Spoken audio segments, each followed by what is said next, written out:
100% sure. How to make sure that the path which we have taken is the one which will definitely lead us to emancipation and will not take us astray. That is the question.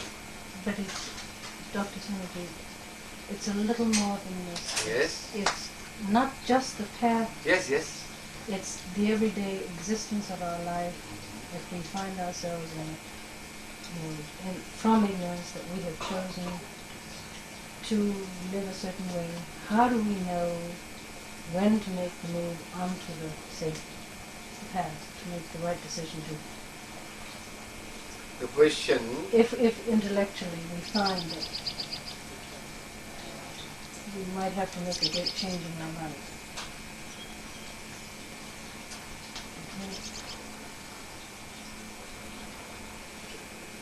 she wants to further add that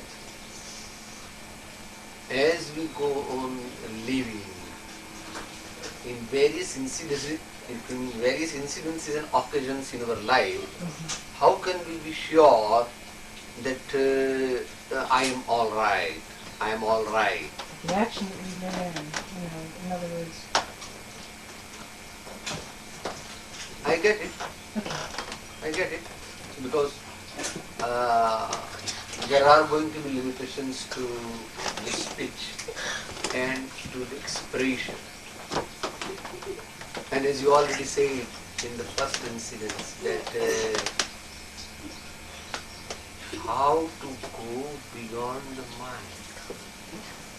Because after all, it is the eventual incidence or the eventual self-realization is only possible when one is able to go beyond the convictions and the conventions which have been obtained and ascertained at the level of the body, at the level of the senses, at the level of the mind, and even at the level of the intellect and the teachings of the preceptors.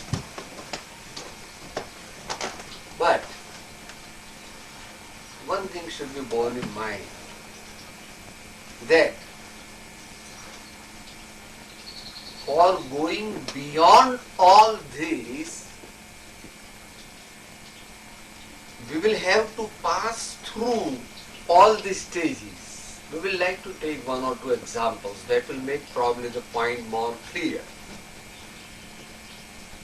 Suppose you have put some nice picture on the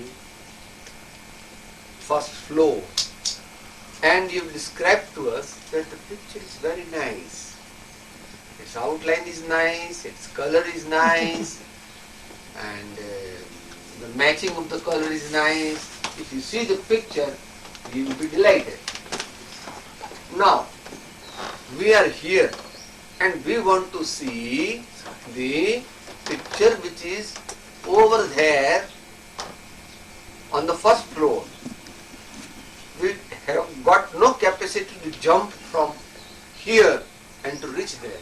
So what we will have to do is to climb up the stairs. But while on the second or third or fourth or fifth or sixth step, we will not stop there. We will climb up and up and up till we reach the first floor. Then we even leave the ladder and go towards the picture, and we go near the picture, and then we see it, cherish it, enjoy it, appreciate it. But if somebody argues that after all, eventually you have to leave the ladder, better leave the ladder just now only. We don't want to climb the ladder. I want to be here and see the picture. Can we? You didn't get the point. Oh, I did. Huh? But what if there's a ladder Yes. up to the second floor window, and someone says, well, why don't you come this way? Drop everything else and go up the ladder that way. Yes. Or go around the house, there's another entrance. come this way. No, out of that, which path to take? That is what you want to. No, but Understand. it's also, I understand about the path, and I understand the many, many ways of getting on it. But if you're in your ignorance, you chose to, and that all that the stairs are going to break. There's something wrong, and you feel that's not, you cannot finish up that stair. You've got to drop everything, and you've got to maybe go around to go in the other way. Well, that can happen in the worldly incidences. In the absolute path, the ladder is made of ivory and it never perishes. The only thing that will perish or that is likely to perish is our strength to climb the ladder. She means to say that there are so many ways that even in question I was Exactly, Atmas, it is question. question. How do you go about it? So once you have chosen in your early, You've made a mistake in the beginning. Then you have to withdraw from that. but how to know which was How do you differentiate? How do you ascertain How do you ascertain? that the If- path which I have taken is the one which is And leading? not only the path, but if people along the way that you've been traveling with are not interested in the path, do you have to leave them and continue? Yes. Are you causing, like ahimsa is vital. Are you hurting someone if your judgment is that they may need you? Are you to be selfish? Are you to think of self above? Because ultimately, if you come to yourself, you can help. But say on the way, you have to leave someone. And leave them and go on. Well, I think it's not going to be that easy because again the definition of selfishness and non-selfishness is also going to be different It's a very... as it is defined by the great saints and as it has been conventionally ascertained by the people of the world. First of all, let's now talk. I as know much- conventionally, the other way. How? If... what do you do? How can you really discern Yes. that what you're going to do is the right thing? That's right. What is it?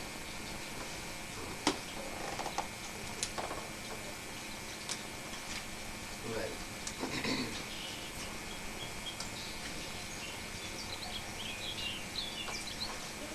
there are certain things which we have to take the support of to come towards the path. And then whether you are on the path or not will be decided apart from other things by your own internal equanimity, which is not objective but subjective, which is not dependent on anybody else, but you yourself can experience it.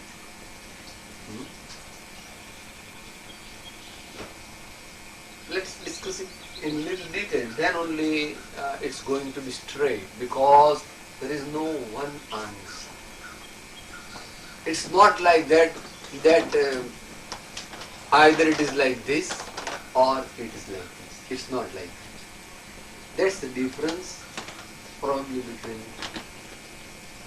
the teachings of some of the saints and the teachings of Mahavir. In between you said something about ahimsa. You said something about ahimsa. That ahimsa itself is not understood by even the so-called best of the Jains or the so-called best of the people who think that they are practicing true ahimsa. They themselves have not in reality known the true form of ahimsa. It's so subtle. The subtleness goes in it to the point of even if you do not pay attention sometimes to someone, that can be No, violence. not only that. Not only that that. itself can be violent. Not only that. Even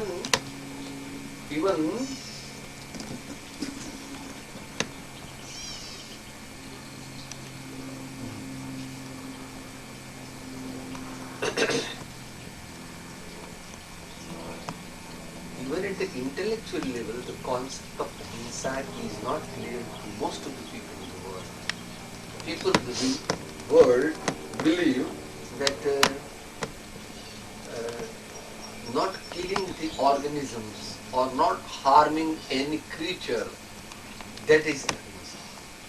Well, that is a very crude form of ahimsa. Ahimsa is not that you don't injure anybody else. Ahimsa has also several positive aspects.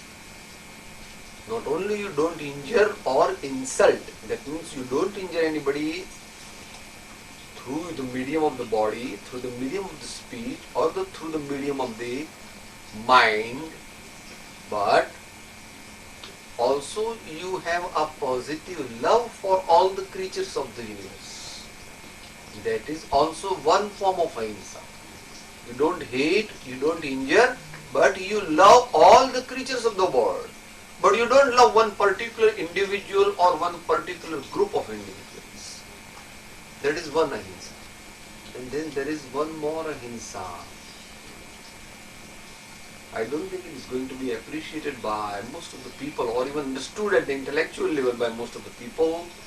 That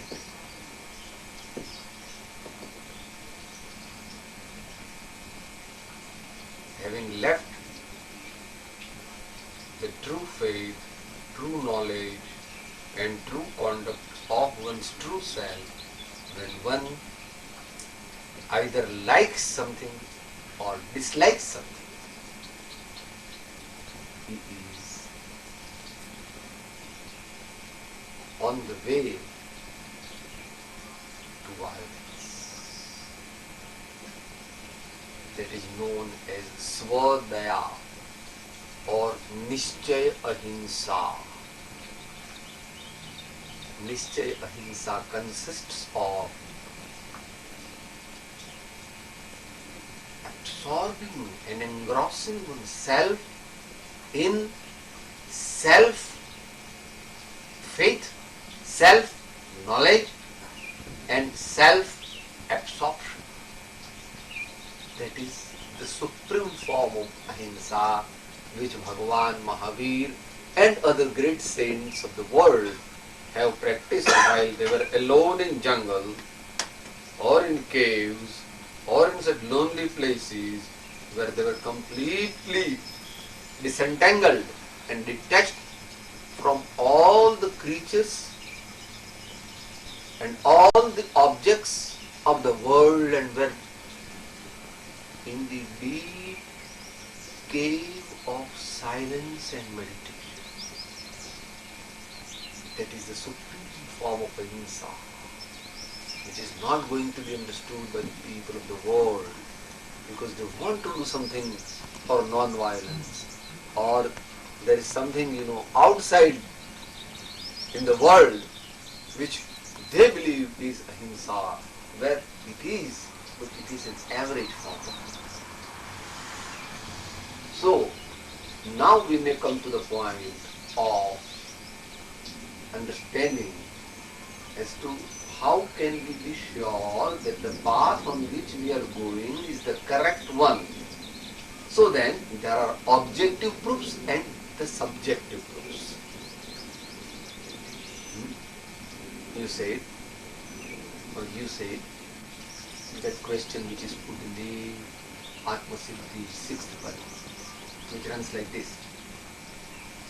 अथवा मत दर्शन घना कहे उपाय अनेक ते मा मत साचो कयो बने न एह विवेक.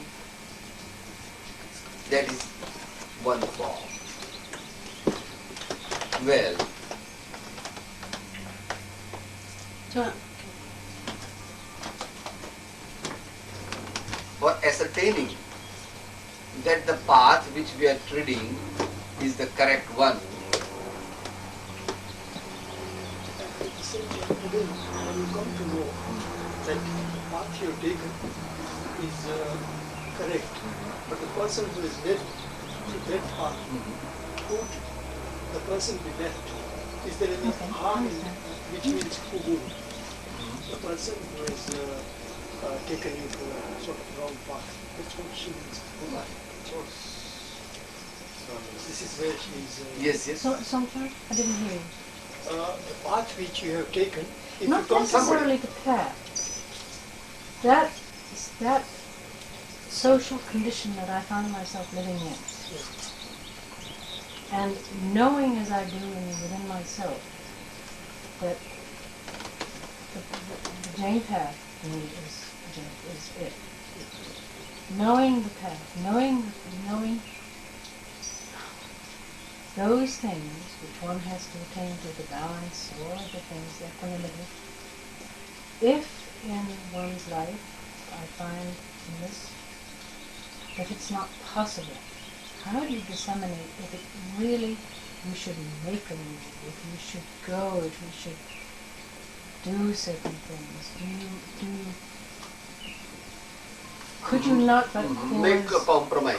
could you not cause harm, hurt someone else if you went and made a further move to, say I decided I wanted to take this shot, or really renounce it. Would I be hurting those that I've chosen in ignorance to live with? You follow me? Yes, yes. It's I'm not the only one who's in this position. I have friends who say, how do you disseminate if it's the time, if it's the truth, if it's right for you to do this? Are you hurting someone? Are you causing violence to your husband or your children or your grandchildren by so doing? You're removing yourself. Are you causing, it's a very important Question Yeah, the question is clear now. The answer to your question is yes and no. Why? Why? Whether our daughter should continue to love the parents after marriage or not. The question is like this.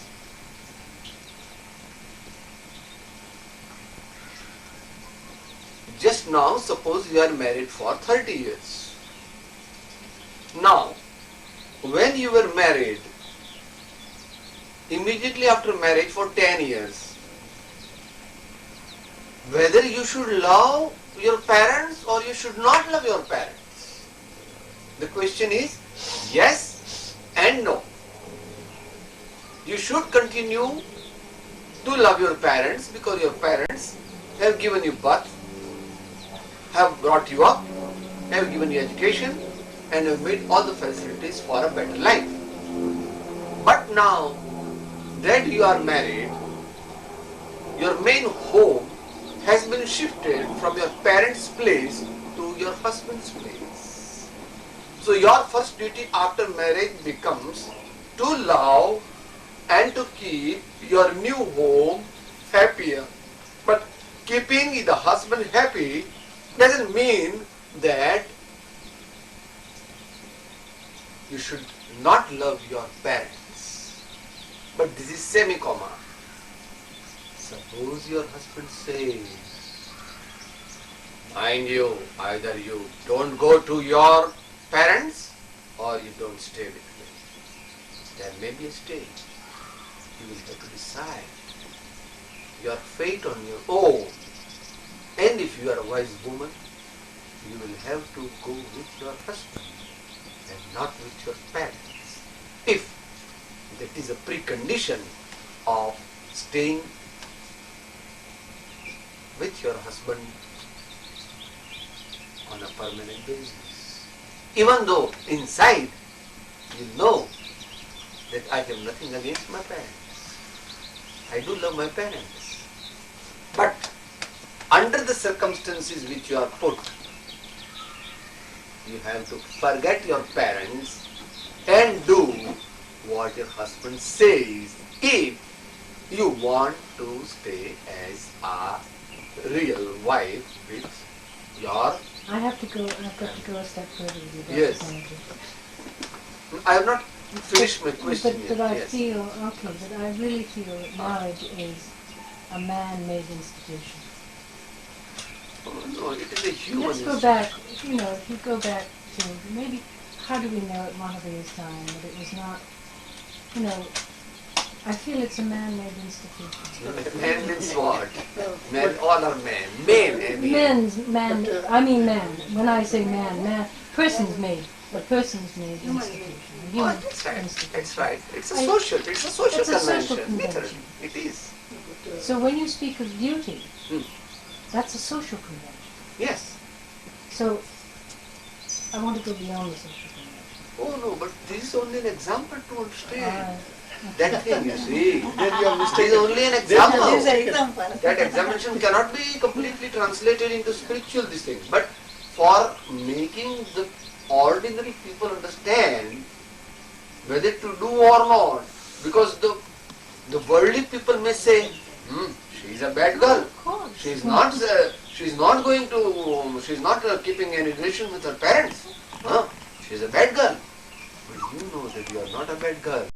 Because you are not going to your parents not to displease them, but to primarily keep the person happy with whom you are enjoined for the whole of your life, or whom you have believed to be of supreme importance in your life. Let me finish a little, 2-3 minutes more.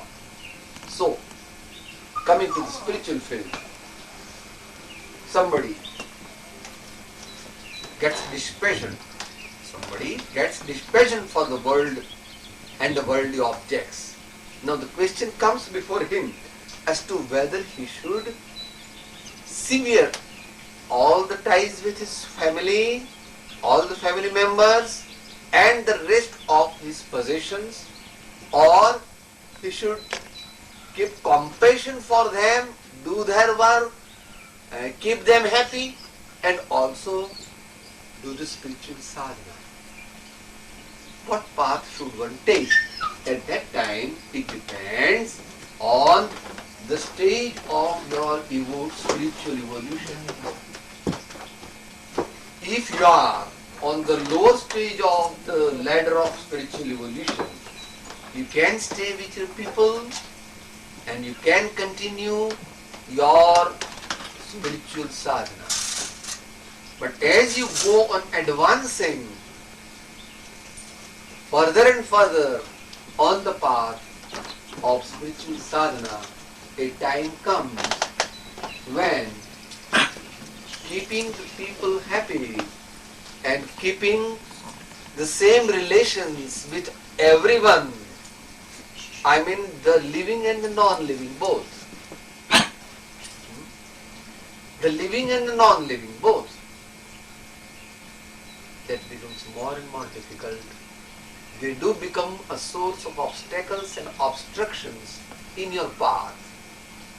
And then in the last stage, in the later stages, you will have to segregate yourself from those worldly objects and persons who are a source of hindrance in the meditation, hindrance in the path of advanced spiritual sadhana.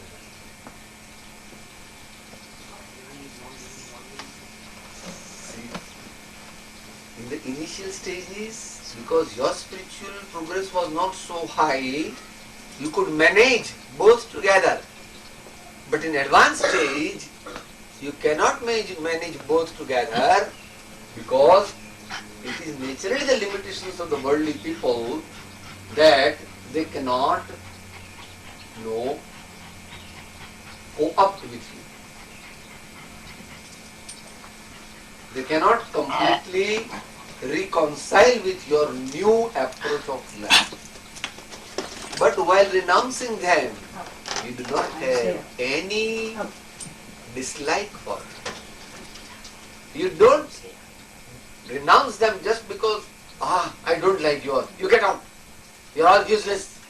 Not like that. I think it's actually disagreement. There will be lesson. He has no personal dislike for anybody. But while continuing the worldly activities, it is not possible to reach the highest spiritual experiences. Because the highest spiritual experiences require a total concentration of the mind and all the activities of life, which alone will break the last veil of ignorance. So, the question is whether in which stage of spiritual evolution you are. So that is one aspect of the question. One aspect of the question.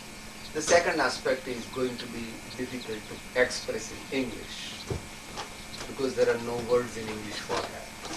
But for the sake of completion, I will finish it in 5 minutes. First of all, we will take an example. Suppose the teacher gives a sum to the students. Is that correct? ગુજરાતીમાં કહું કે શિક્ષકે છોકરાઓને એક દાખલો ગણવા આપ્યો. One sum was given to 10 students. What do you call it? Example. Example. Arithmetical example. Ideal. Arithmetical. Problem. Koido. Problem. Just Problem. We call it problem. Quiz. Problem. Quiz, sort of quiz. Kind of quiz. Quiz. One quiz or problem was given by a teacher to the students. Now, it has got only one answer. One correct answer. Now, all those students who have given that correct answer will have same eventual outcome. Suppose it is number 12. Suppose the correct answer is number 12.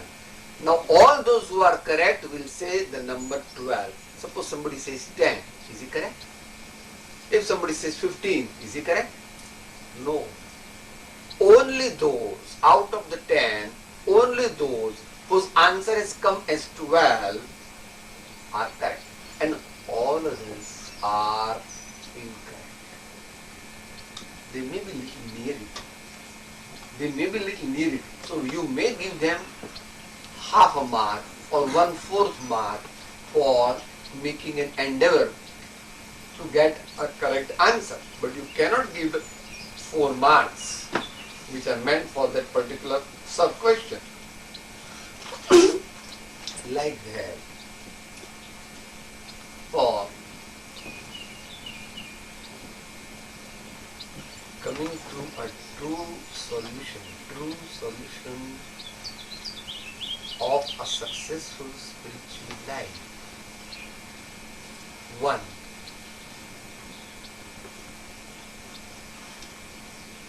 Our peace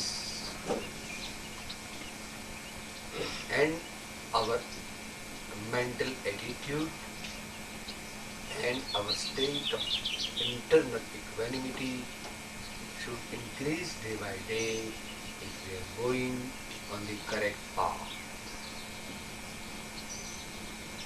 This does not require any external measurement or certificate, because it is experienced by one's own self that I feel happy, I I don't go out in the outbreak of anger or deceit or pride or greed, etc. I don't get upset by small incidences or great incidences in life. And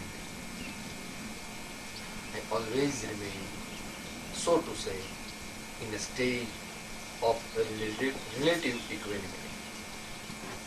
This is one way. The answer is 12. The answer is 12. But how to reach it?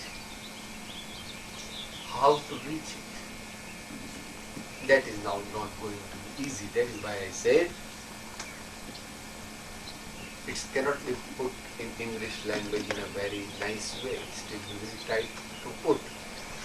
The wise have made 4 main criteria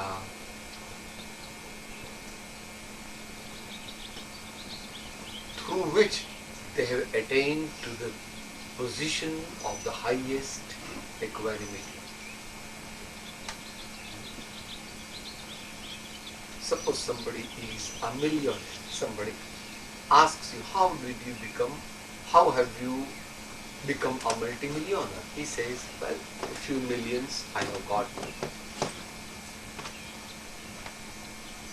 Of the land, a few millions, I have a land of few millions, I have gold of few millions, I have got $500,000 or $250,000.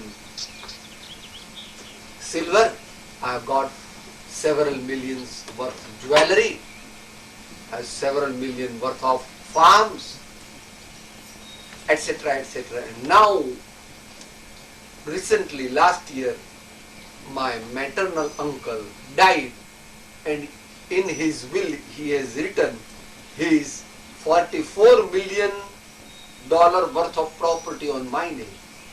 So now I am not only a multi-millionaire, but I am a multi-millionaire. There are several ways in which he has become a millionaire. Ways means the way in which he has accumulated the property. Like that, the wise ones have enumerated that these are the things through which we have become a billionaire of divine bliss. So the first one, they say, is Sat Shastra. The true scriptures prescribed by the true masters. Number 1. How have you become so great? How have you reached a stage in which you continuously experience divine bliss? So they said, 1. Through the medium of Sat Shastra, by a proper, well-guided, intellectual perception obtained through the teachings of the great masters. That is one way. Second, by following the path of true logic. By following the path of true logic. Suyukti. Suyukti. We are the lovers of truth. We don't believe in any sect, any nationality, any so-called Hindu or Muslim or Christian or Jain or Buddha or Sikh or Parsi religion. Because we believe that we are not this body. The question of one becoming a Hindu or Muslim or Jain only comes when one believes that I am this body. The wise never believe that we are body. They say, the experience, they have found through direct self-experience, they are beyond the body. It is only the body which the people say is Hindu or Muslim or Christian or Jain or Buddha. So second thing, Suyukti, we are the followers of truth. You will say, how to decide whether it is true or it is untrue? Well, it's not that easy.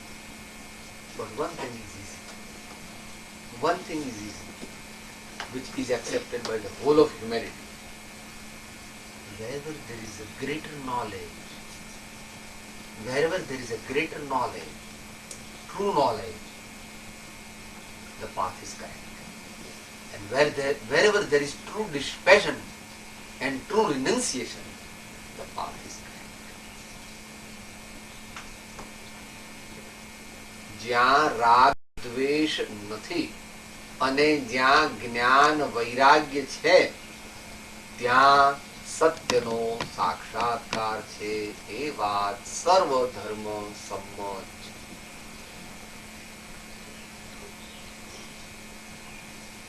Take any religion, doesn't matter.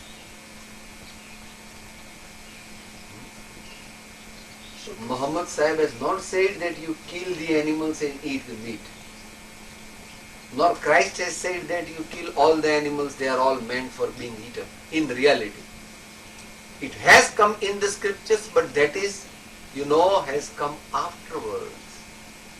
A man who loves everyone cannot say that you kill the rats, you kill the goats, you kill the sheep, you kill the cows, you kill the cockroaches, you kill the rat, all small insects, and then you can eat them if you like. It is not possible to say like that for a true religious man who doesn't even hurt anybody intentionally. So wherever there is true dispassion and true detachment from all the worldly objects, and where there is a profound true knowledge, there is the path of Suyukti, or the path of true logic, because that alone will lead to happiness which is beyond all the descriptions. Two things. Now the third thing they said, which is rather difficult for an average person to comprehend.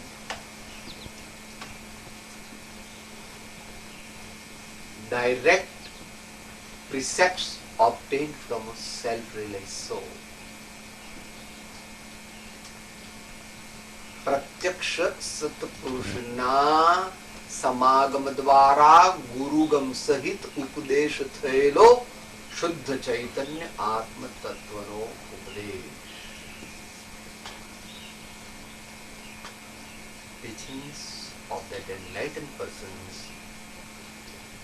who himself has no worldly desires except to lead the people of the world, all the creatures of the universe, on the path of true knowledge and truth.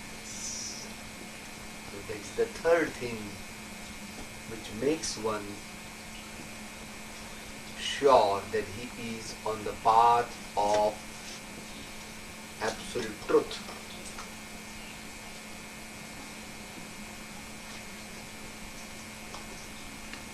So that is the teachings obtained directly from a self-realized soul whose life and whose teachings are in accordance with the life and the teachings of the omniscient Lord.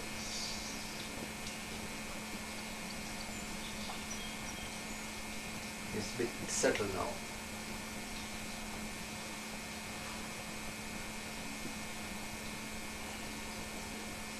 The soul can evolve to a state of omniscience.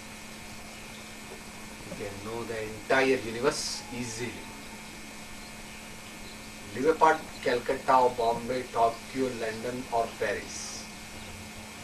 You can have the vision of the moon and all the stars and the Mars and the distant, all the distant places which cannot be seen or visualized even by the best of telescopes or the latest scientific equipment, or those which are likely to develop in infinite time to come.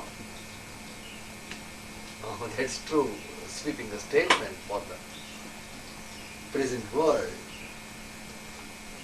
But it is so. દુનિયામાં કોઈ દિવસ એવું થશે કે સાયન્ટિસ્ટો શોધતા શોધતા આત્માને પ્રાપ્ત થઈ જશે અને પછી તેઓ જ સર્વજ્ઞ થઈ જશે, એવું કોઈ દિવસ બનશે ખરું?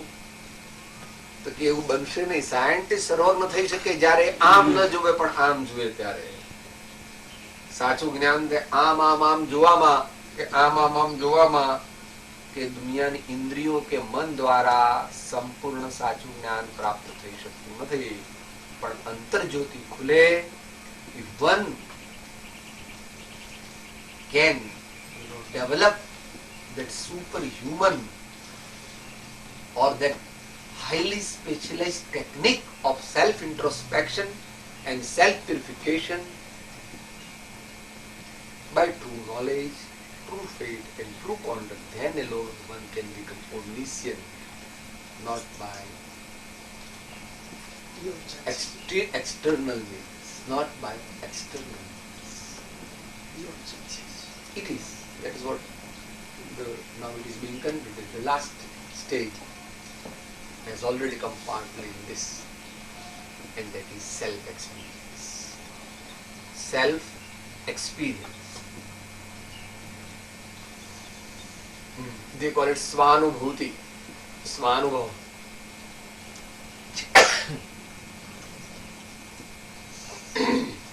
So,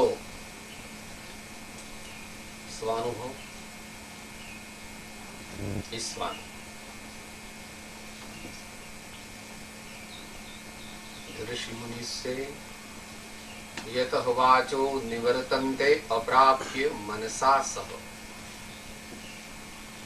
Not having comprehended which, the mind, the senses and the body return. That is the abode of the Lord.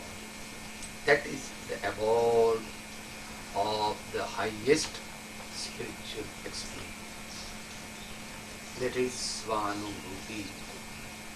It cannot be described even by the omniscient Lord. And there ends the question that जे पद श्री सर्वज्ञ दीठो ज्ञान मान कही शक्या नहीं पढ़ते श्री भगवान जो Teh स्वरूप में अन्य वाणी ते शो कहे अनुभव गोचर मात्र रहूं ते ज्ञान जो अपूर्व अवसर एवो क्यारे आवशे.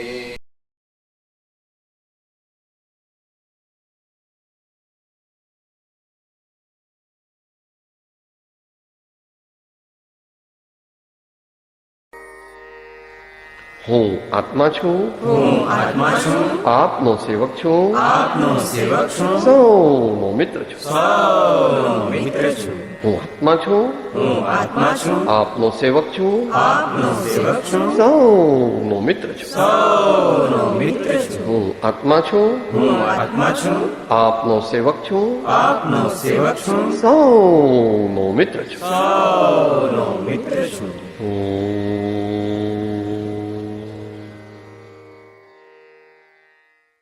જય સદગુરુ વંદન. જય સદગુરુ વંદન. જય સદગુરુ.